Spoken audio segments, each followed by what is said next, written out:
You're listening to No Plot, Only Lore, a podcast about games and the tables we play them at. Your DMs tonight and every night are Josh and Chris. You can find us on all podcast platforms or check us out at noplotonlylore.com. If you like what you hear today, please rate and review the show and share it with everyone you've ever met. Welcome back to No Plot, Only Lore. This week brought to you by being inspired by better podcasts. We were having a conversation earlier this week that I wanted to chew on a little bit more. It just kind of came up that, let me set the stage for you. There's a game system out there called One Page Rules.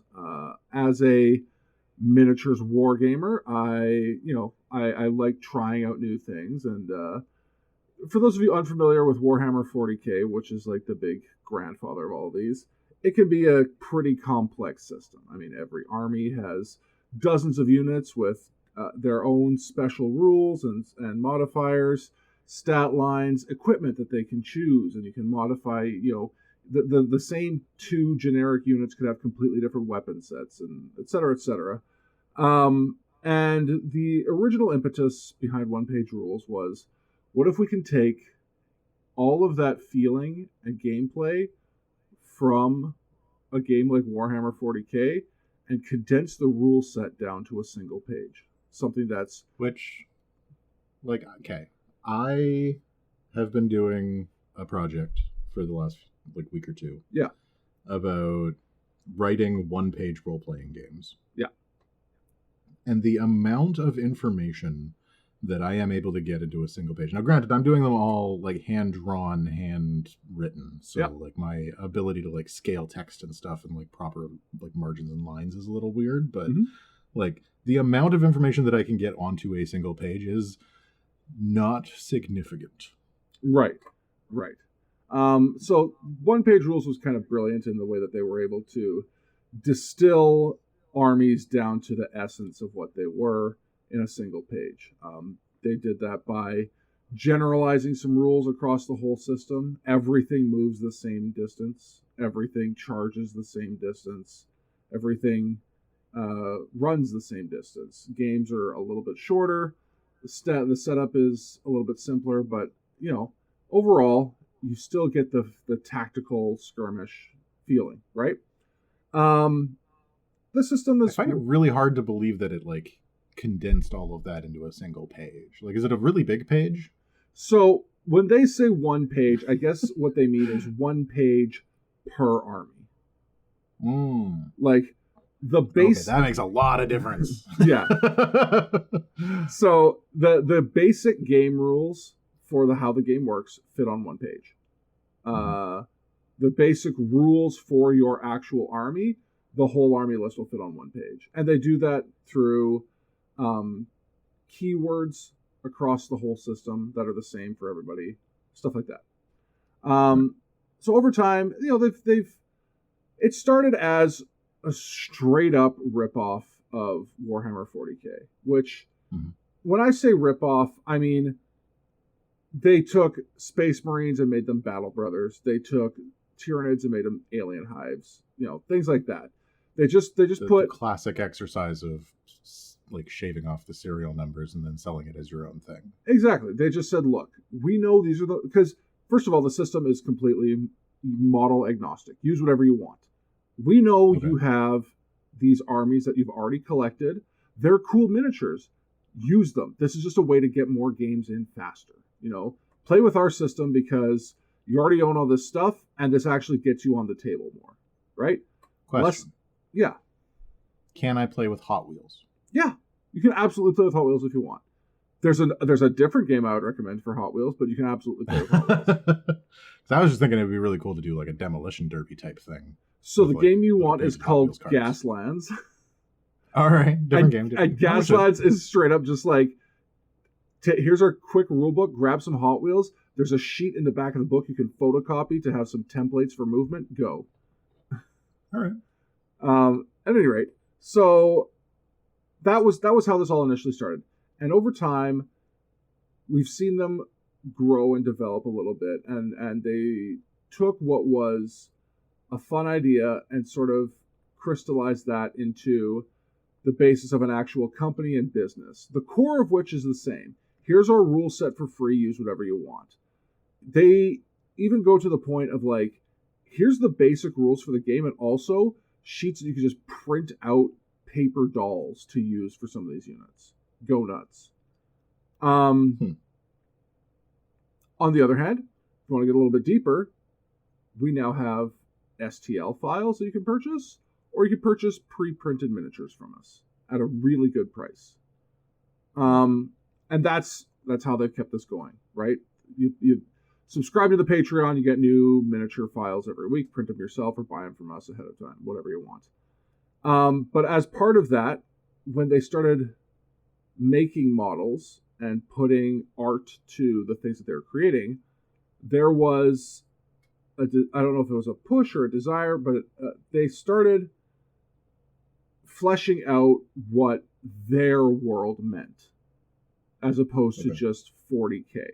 You know, I mean, 40K itself has inspired and been inspired by other things. You know, it's not unfair to say that Rogue Trader was built on the back of Starship Troopers, and you know, StarCraft was built from the bones of a game that was supposed to be a 40K license. You know, these things take inspiration and then they run in their own direction with them.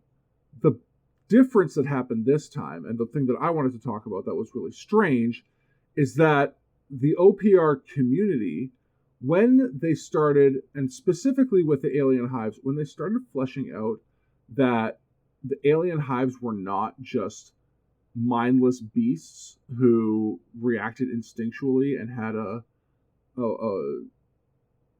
Borg-like hive mind, the community was upset.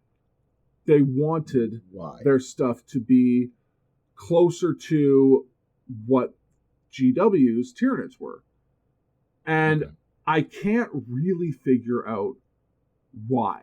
And I don't think this is the first instance of something being inspired by something else, starting to build its own thing, and the community behaving negatively towards it. This is just the most recent example that I've seen. The one that immediately jumps to my mind is Vampire the Requiem. Okay. Because, like, Vampire the Requiem was an attempt to make a more, like, serious, dark version of Vampire the Masquerade. And it wasn't inspired by a different company. It was, like, all within the same company that was doing this. But when they put it together, they made a bunch of decisions about, like, which clans were going to be involved, which, like, character types were going to be happening, what was a bloodline, what was a clan, all of the, like, fiddly bits that you do when you're designing a game. Sure. And people who like a new game and are interested in exploring new experiences, like myself, really liked Vampire the Requiem. Right. And fans of Vampire the Masquerade fucking hated it. Right. So, because they changed the thing. Like, and this wasn't like Edition Wars, right? Like, this was meant to be right. A sister sequel kind of thing.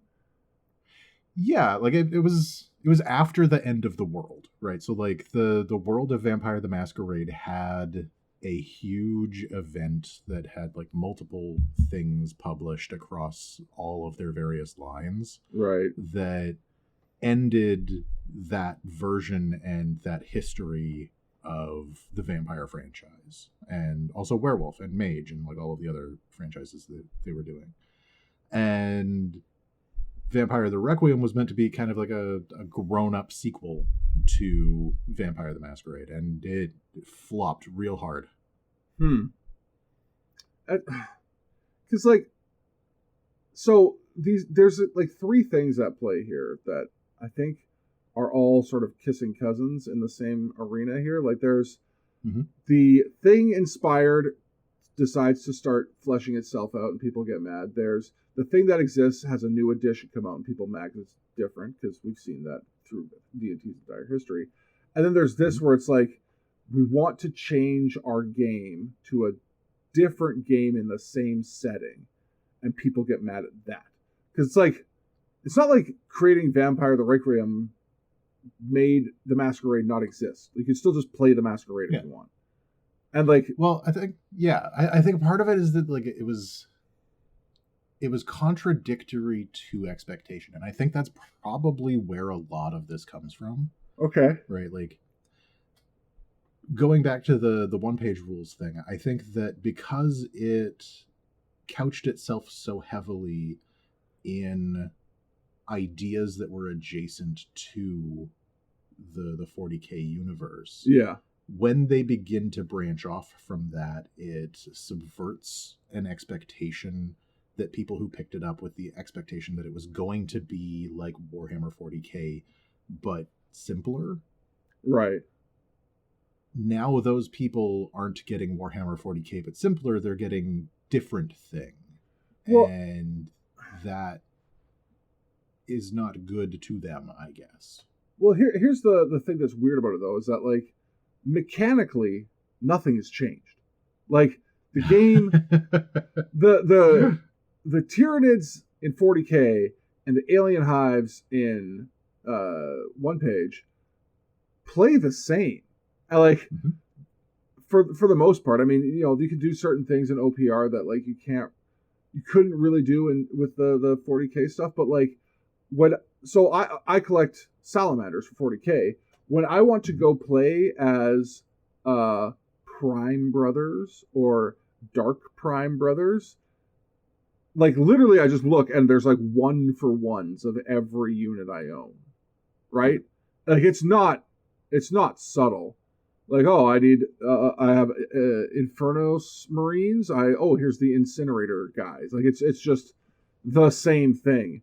The only place where it was different was the lore.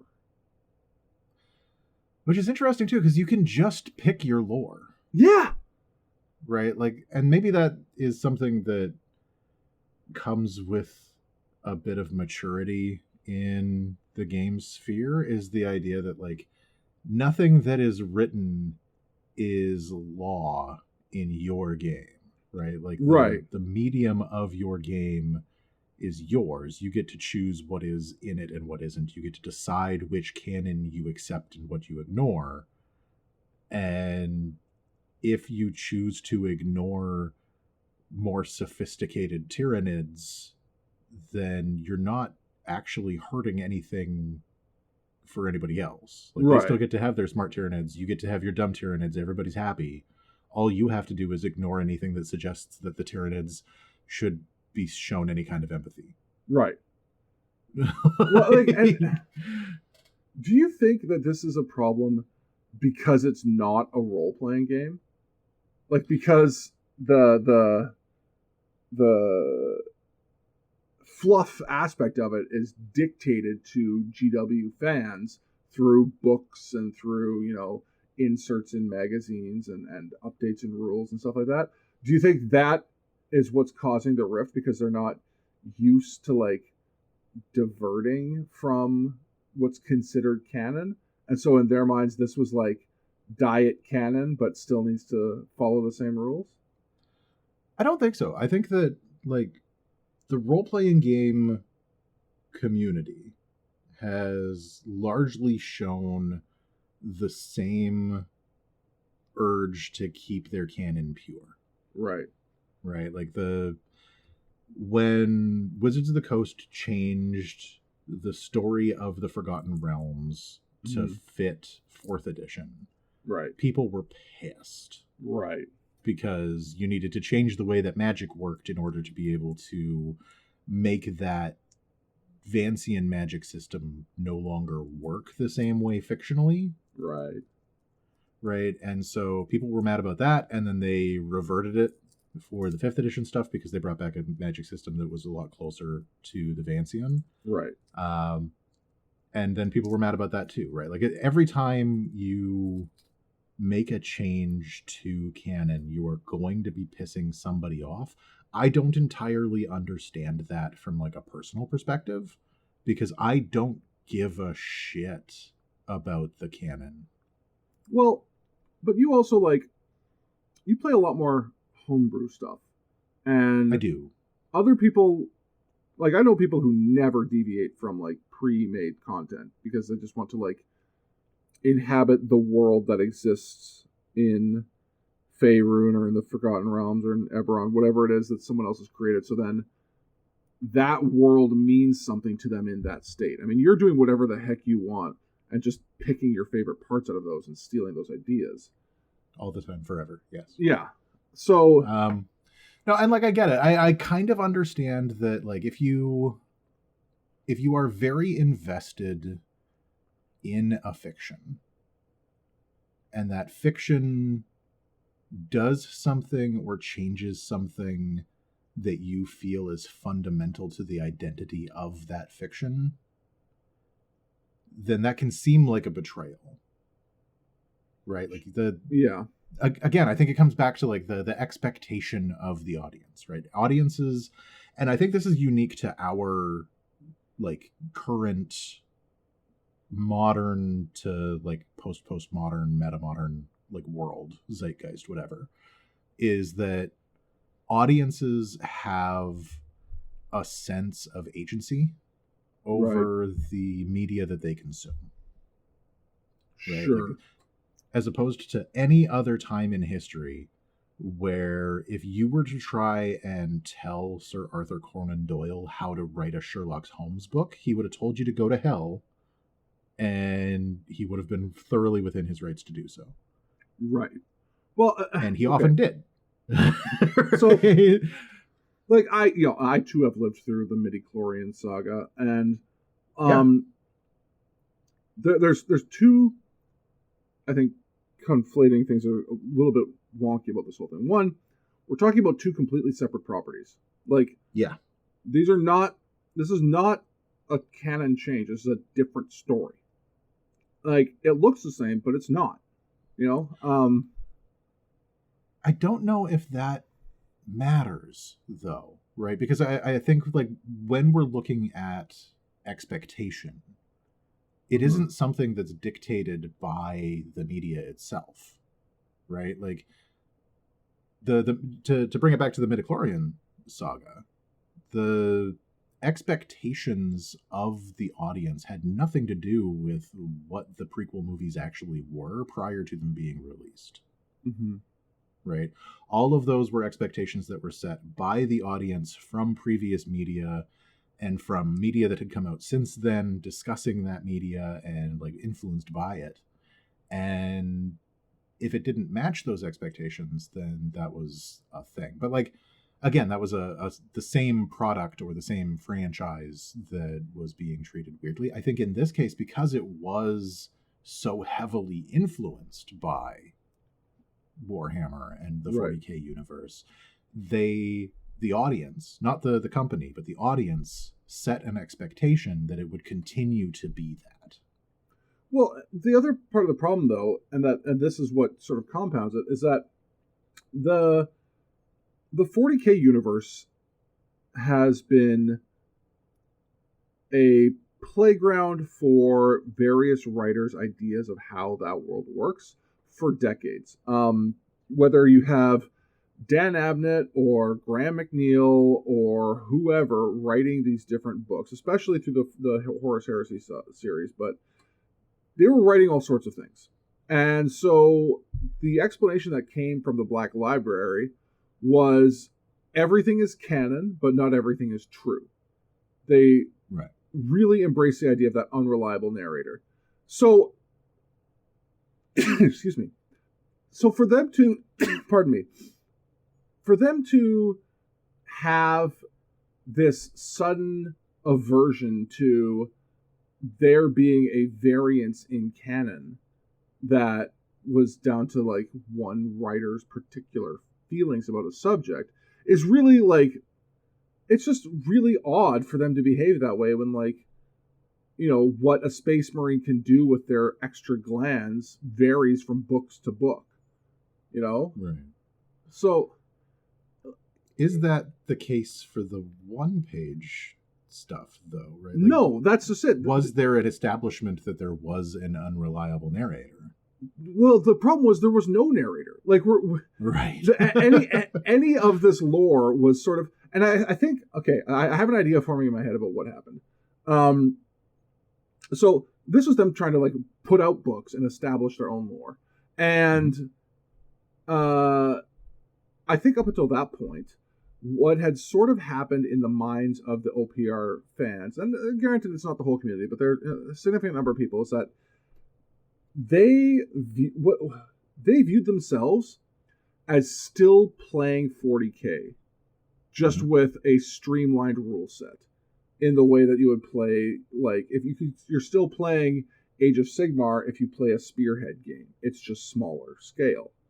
Right. So I think what happened was, because it was like a 1-to-1 copy, and they didn't have their own armies yet. Like until like they now have like space lizards that are their own. They're okay. Listen, Warhammer shit is so silly. Okay, so to make it even more complicated, the Warhammer Fantasy had this faction called Lizardmen, which was like Aztec inspired lizard people, some who were like, you know, bipedal crocodiles and things like this, and then they were ruled by a class of magical frogs, and then you're not beating the silly. No, no, magical frogs. No, they're the most powerful wizards in the universe, and they're just giant fat toads. So the whole Age of Sigmar storyline event happened, and within the fantasy setting of Age of Sigmar, they are still like they're a starfaring race that has spaceships that float among the cosmos, and then they like teleport down onto planets because they are like the ultimate embodiment of like order and justice and good, and they're like trying to stamp out chaos. So then, it's still Aztec inspired. So then, one-page rules took that and has them in the fantasy setting, but also said, okay, but what if also those space lizards like kept going 40,000 years in the future? So now you have a space dinosaur with a gun. Sure. Which is I kind of assumed that the space dinosaurs already had guns. Well, yeah. Now there's space dinosaurs with guns, but then big space dinosaurs who have like rockets on them. Yeah. Yeah, it's deeply silly, but that was one of their first like, this only exists here kind of things, right? And it's got to be interesting, like as a company, when you're piggybacking off of another property like that. Yeah. When you make choices that are going to diverge from that canon. Like you have to know that there's going to be blowback, because there's always blowback because people are weird about their like media. Mm-hmm. But like, how do you approach that, right? Like I would assume for myself, if I was in that situation, I've got a popular product, people are buying it, people are invested in it, we have a big community, and I'm like, hey, you know, it'd be fucking cool if we took the space dinosaurs and we put a rocket pack on a T-Rex. Yeah. And then I release it, and I have a bunch of people being very mad that I changed a thing. But that's what's so stupid about it and baffling to me, is that they didn't change the thing. They just kept it going, like through its natural cycles of evolution. You know, like okay, well, and they added context to a thing, right? And I think, ultimately, I think it really all comes down to expectation. And the fact that, like, we can't police or even necessarily know what an audience's expectation is of the things that we release. Like, I don't think that anybody who is working with the one-page rule guys would have been able to guess that adding things to the game that they think are fun and cool and interesting would result in blowback. Right. But, right. And it's just, they didn't, the thing that kicked off the most controversy wasn't even like adding space lizards. It was just like, hey, these bugs, They don't just instinctively attack the closest thing. Like, they can actually think for themselves and move around a corner and hide. Like, that's it. I mean, yeah, and if your expectation is that I never have to feel bad for the bugs, and then your perspective shifts just a little bit to I should sometimes maybe feel bad for the bugs. Right. Right? Like, for you and me, that's just additional context to the lore. Right? Like, that's just new information that we have. That's Neil Patrick Harris at the end of the movie holding his hand on a big bug screaming, "It's afraid," to a bunch of Marines. Right. Right? Fucking dope. Yeah. Great movie. Nothing has changed about my understanding of the fucking bugs. Right? Like, did I know whether or not they were capable of thought before? No.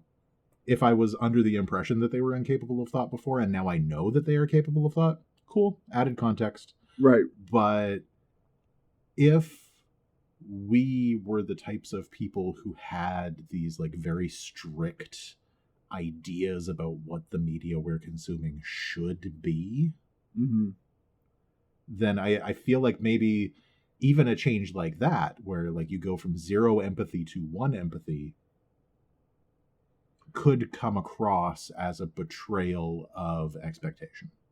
Well, and what's funny is that, like, looking at the lore of the 40K versus OPR versions, you go from null empathy to negative empathy. Because in both versions, they are an all-consuming, force of nature. It's just in the 40K version, it's all instinctive. There's no malice behind it. They just need to eat. And in the OPR version, they're semi-sentient, well, they're fully sentient, and have chosen to eat everything. So now they're just assholes. Which I think is also okay. Sure. You need villains. Yeah. I mean, even if they weren't villains, like, even if you just went with the fact that, like, they're a hive mind that wants to eat everything. Okay. Fucking cool, I guess. Right? Like, but I think expectation, and I don't know what the answer to that is. Right. I guess is the other thing, right? Like, there is no way for us to try and police the expectations of an audience. Right? Like, there's no mechanism by which we can ensure that making a change is going to be taken with any amount of like maturity and nuance. Okay. And Go ahead. Finish your thought.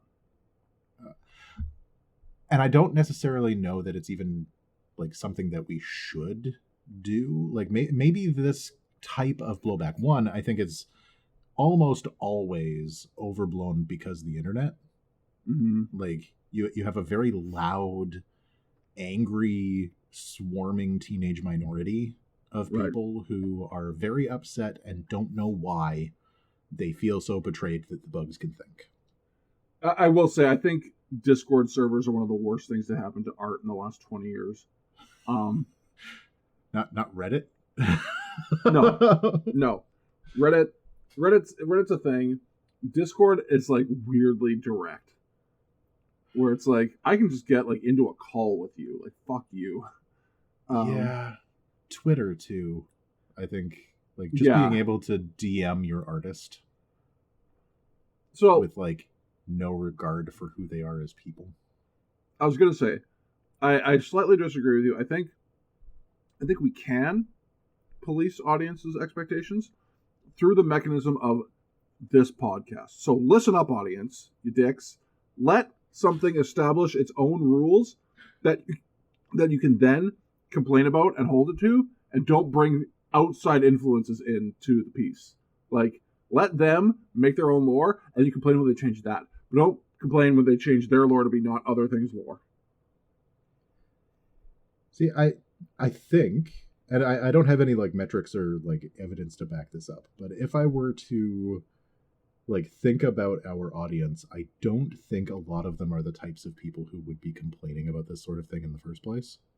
Like, the people who are going to be very upset about this don't necessarily have a mature outlook on games or media, right? Like, they're the types of people who are mad that the Logan movie changed the ending of Days of Future Past, but are perfectly happy with the fact that Deadpool changed the ending of Logan because it's funny.